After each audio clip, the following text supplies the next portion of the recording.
This is a pretty cool chapter dedicated to 45. I'm gonna just cut to the chicks here right now. If you are a Hakari Sukuna fan, you ate good this chapter. You ate good. You got everything you wanted from Hakari. You got some stocks going up there. And then if you're a Sukuna fan, hey, 2023 has been really the year of Sukuna, whether manga or anime. So y'all been eating since January. Feel free to like and subscribe if you enjoy content like this. It helps out a lot. Also, I got a second channel, which I'm just kind of doing anime and a little bit of gaming over there. So feel free to check it out. Hakari versus Uraume post domain. The first time we're gonna see them actually fight and go back and forth. This was, no pun intended, cold as hell.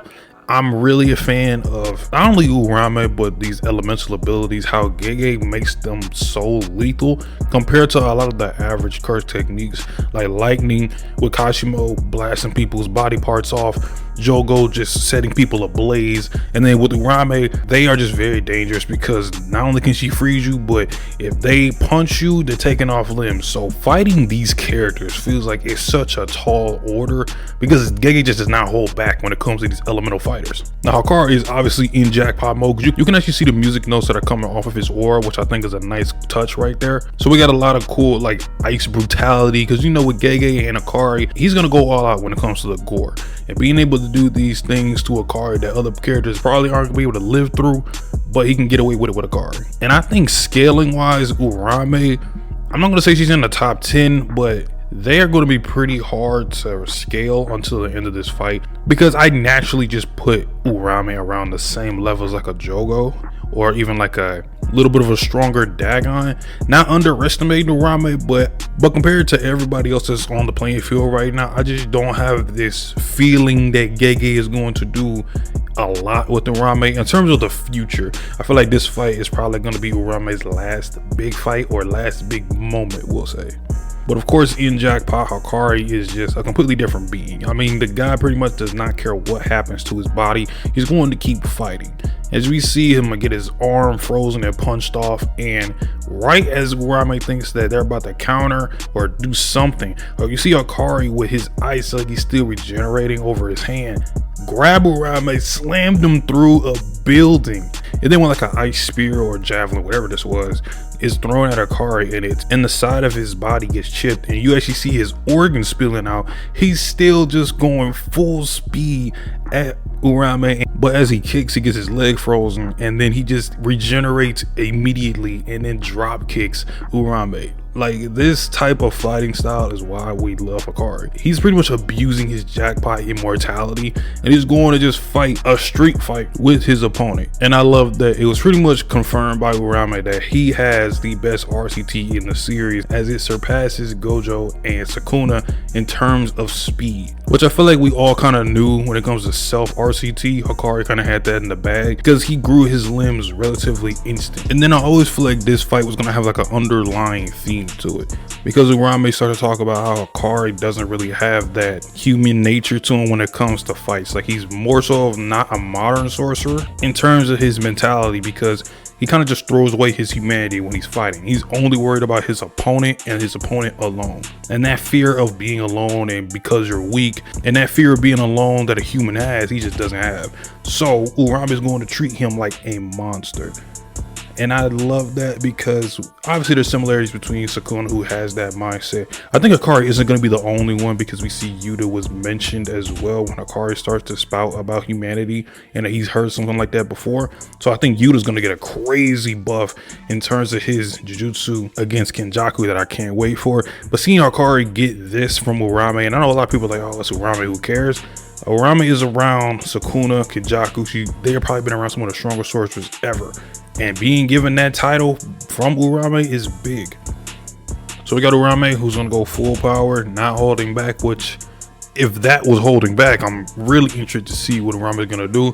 I wonder if they have a domain expansion. With as many of the strong sorcerers that we have, I would not be shocked if they do have that. We have seen a maximum technique from Uraume, so a domain I would not be shocked by. Although, I feel like Hakari could instantly just counter that with his idle death gamble, so we'll see.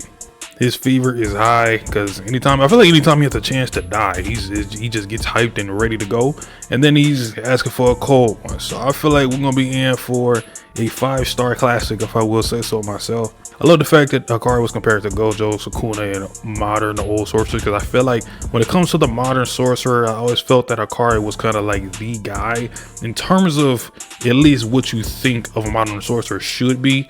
He kind of encompasses that, as he's kind of like the evolution of what Gojo wanted. I'm still hoping that we see Hakari get like a new technique that's a part of his auto death gamble. I'm still rooting for the 777 thing. If that does happen, I always feel like if he has 777, he's gonna get some like quirky little extinction technique with his immortality. Like, could you imagine if he pulled out something like Andy from Undead and Unluck, where he just grows multiple versions of himself and it's just endless immortality and he gets stronger? That will be crazy. As for the trial of Sukuna and the mass murder that was Itadori, which of course was done by Sukuna, the way this was done was very, very deliberate, and I'm glad that it was pretty short. Not that I felt like, oh, Hiruma's just blabbering or we don't need to know like all the details, because to be fair, we did literally go over all the details in the last chapter when it comes to Sukuna's crimes. Higuruma's going over in his head like, oh, I gotta show him the evidence. We can do this. We have the stuff for Shibuya. If I could just show him that, and then judgment and confiscate. But Sukuna pretty much cutting Higuruma off and telling him like, I don't need to hear all of this. I was clearly in Yuji while you had your fight. I know how this shit works. I don't need the rundown. The only thing that interests him is the executioner's sword. Now, some people thought when they meant that he was thinking of, oh, I want the sword for myself, which that could be a valid option. He could. I mean, Sukuna does like to take things from people and pretty much use them better than whoever had it. But I felt like he just kind of wants to fight it, because I feel like there's a part of Sukuna to where if it's a strong technique or a person, he just wants to fight them. He wants to see what he can do against it. Hell, there's probably a part of him that wants to be stabbed by it just to see how quick can he die from it. But he just tells Judgment to hurry it up, because he knows he's going to get hit with the confiscation and of course the death penalty, because he was definitely there and did all that massacre and all that. And just look at his face, like the sinister grin, the eagerness to finally get back into action and get hit with the death penalty. Like, that was some raw shit. Now, Higuruma has the executioner's sword. This is a golden chance for them. They thought that it was going to confiscate his shrine, but it did not. Unfortunately, it did not confiscate shrine whatsoever. Instead, it took Kamutoke, the cursed tool that he had, that cursed technique, because no one knew, not Sukuna, not Higuruma, no one knew that deadly sentencing, if you have a cursed tool, it takes the cursed technique of that tool first. Now, a lot of people are up in arms about this. Some people are pissed. They're like, oh, this is plot armor. It really isn't, because, I mean, Higuruma didn't know the extent of his technique, which a lot of people are mad that he didn't know. Like, the man has barely been a sorcerer for, I think, at least a month or two, if that. No one knows everything about their curse technique or themselves or cursors in that amount of time.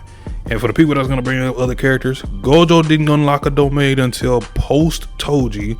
Yuji is still learning to this day about what he can do. Megami did not know everything about the 10 shadows. So I think it's just ridiculous that people expected Higuruma, who is a genius, he's a prodigy, but that doesn't mean he knows everything, to know every increment in detail about his curse technique. Because how can you possibly even test that out if the people that is in your camp and they can help you, no one has a cursed tool except for Maki, and she can't even be affected by his actual domain's rules. Now, this could also be a play on the fact that when you actually do get arrested, they confiscate the weapons first before they give you an actual trial, and they get rid of those things. So could be a play into that, but at least we got something going. Now, honestly, if we're actually thinking about it, whether he had Cleave's mantle or Kamutoke, both of those things can literally still one-shot a good majority of the people here. So whichever one, as long as he took something away, Higuruma was still very useful. And even then, if he did know about the weapons, who was going to stop Sukuna from getting the damn Kamutoke anyways? But I am very interested in this jumping, because we got Kusakabe, Choso, and Ino here to help out Higuruma and Yuji. Not the three I would have expected. Choso, of course, makes sense, and Kusakabe has been holding it down when it comes to being like a leader. I think this is great development for him. And then Ino is I'm just going to say a wild card, because we do know that Gojo said he has something important to do. What that is, we still don't know. Now, his curse technique does revolve around seances, so I don't know, maybe he does something with that. But Kusakabe being the one to get into a simple domain and to be able to tank those cleaves or dismantles with Higuruma to nullify the damage is impressive, because he got there quick. And they didn't actually do as much as we thought it would do, because obviously if those slashes didn't have the simple domain behind it, Higurume would be finished. And I feel like Kusakabe is going to be kind of like the defender of this match, or at least kind of like a mini tank, because he's going to be doing a lot when it comes to deflecting or helping them get their attacks off while Sukuna is doing his cleaving, his mantle. Of course, Yuji coming in close range, Higurume with the executioner sword, Choso with his blood manipulation is going to come in clutch a lot, because he can do damn near anything he wants with it. And Ino might do something with a sneak attack, who knows, or maybe does something that's like a huge plot twist. But I'm really looking forward to it. I think this is going to be the biggest jumping in terms of numbers. It's easily the biggest jumping in JJK. It's just like how Sukuna was back in his past, where he was jumped by a myriad of sorcerers and eventually was put down. And in this case, he's facing nothing but grade 1 sorcerers. So really interesting to see how this next chapter plays out, because it's not looking good. Either we're gonna get another POV change to either Yu to Kenjaku or back to Hakari Uraume, I don't know. But one thing I do want to see next chapter, or at least get the hints of, is what is Yuji's curse technique. That's all I want to know at this point. Also, I just gotta butt in and say this real quick. Hakari and Sukuna, y'all notice how like they low-key the only two delinquents in the series, because you know what I'm saying, piercings, slit eyebrows, kind of don't give a fuck about a lot of shit that's going on, be doing their own thing. Hey, they might first and the last delinquent.